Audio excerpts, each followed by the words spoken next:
एक समय की बात है जब पांडवों ने लाक्षागृह से भागकर एक घने वन में प्रवेश किया।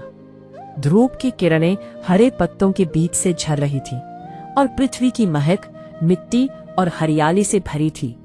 भीम अपने बलशाली कंधों पर अपने परिवार का भार लिए सबसे आगे चलने लगा।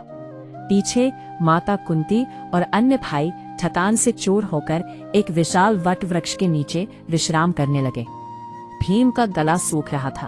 उसकी प्यास की व्याकुलता भीम से सहन नहीं हो रही थी। मैं जल की खोज में जाता हूँ, भीम ने कहा। सुस्त कदमों से वो आगे बढ़ा और थोड़ी देर बाद एक जलाशय का पता लगाकर पानी पीने लगा। लेकिन उसके मन में चिंता थी। वो जल्द से जल्द अपने परिवार के पास लौटना चाहता था। जल से तृप्त होकर जब वो वापस लौटे तो उसे पता चला कि सभी गहरी नींद में हैं। जंगल की खामोशी में केवल रात की जंगली आवाजें गूंज रही थी। इस बीच उस घने वन में हिडिंब नाम का एक क्रूर असुर निवास करता था, जो अपने भाई की मदद से मानवों को पकड़ने की योजना बना रहा था। उसने अपनी बहन हिडिंबा को भेजा ताकि वो पांडवों को अपने आहार के लिए लाए।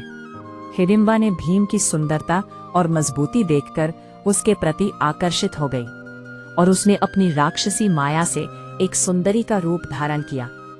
हे नरश्रेष्ठ, मैं हिडिंबा हूँ। मेरे भाई ने मुझे आपको लाने के लिए भेजा है, लेकिन मेरा हृदय आप पर आसक्त हो गया है।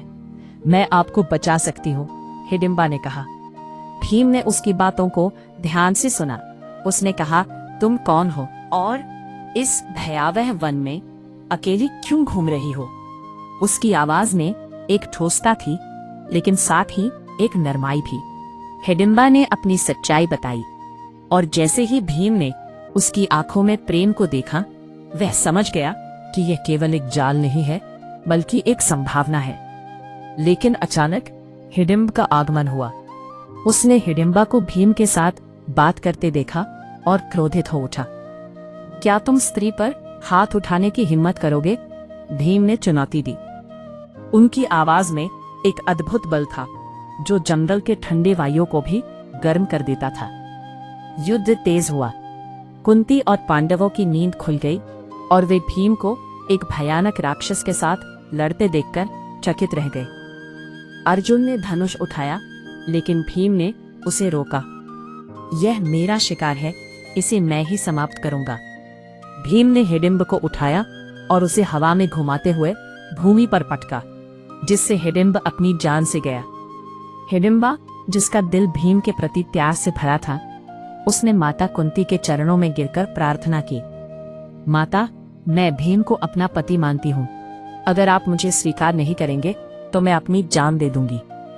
उनके प्रेम की गहराई को देखकर युधिष्ठिर ने कहा, मैं तुम्हें भीम को सौंपता हूँ, लेकिन वह केवल दिन में तुम्हारे साथ रहेगा। रात्रि को वह हमारे पास आएगा। हिडिंबा ने इसे स्वीकार किया और वे एक साथ खुशी से रहने लगे। कुछ समय बाद हिडिंबा ने एक पुत्र को जन्म दिया, जिसका नाम घटोत्कच रखा गया। उसका जन्म चमत्कारिक था और वह तेजी से बड़ा होने लगा। जब हिडिंबा ने उसे पांडवों के पास लाया और कहा, यह आपके भाई का पुत्र है, घटोत्कच ने पांडवों के चरणों में प्रणाम किया और कहा, आप लोग जब भी मुझे बुलाएंगे मैं आपकी सेवा में हाजिर हो जाऊंगा। उसकी मासूमियत और दृढ़ता ने सभी का दिल जीत लिया। अंत में घटोत्कच उत्तराखंड की ओर चल पड़ा, यह जानकर कि वो एक महान भविष्य की ओर बढ़ रहा है।